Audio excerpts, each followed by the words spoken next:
জানেন না যে আমারে গেরিনা থেকে অপমান করা হয়েছে।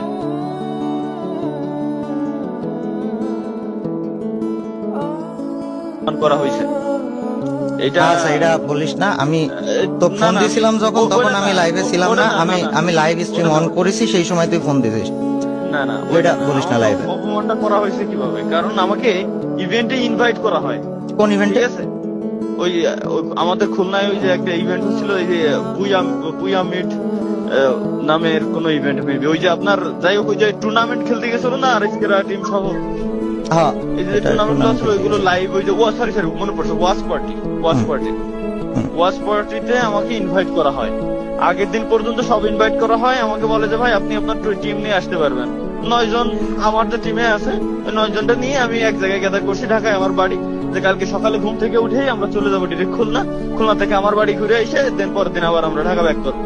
ক্যামেরা ট্যামেরা সেট আপ সহ সব আমার রেডি। এখন রাত 3টের সময় আমার কল করে, আল্লাহর কি রহমত, ওই সময় আমি যাই গেছিলাম। তো ওই সময় আমার কল করে, তাও কল দেয় হচ্ছে মারুফ বাইরে দিয়ে, যে তালা ভাই আপনি কালকে আসতেছেন না, আপনি কালকে অসুস্থ। আমি বললাম মানে? যে আমি এটাই, আমিও সর্বপ্রথমবার এটাই বললাম যে আমি বুঝতে পারিনি তখন। আমি বললাম যে কই ভাই, আমি তো অসুস্থ।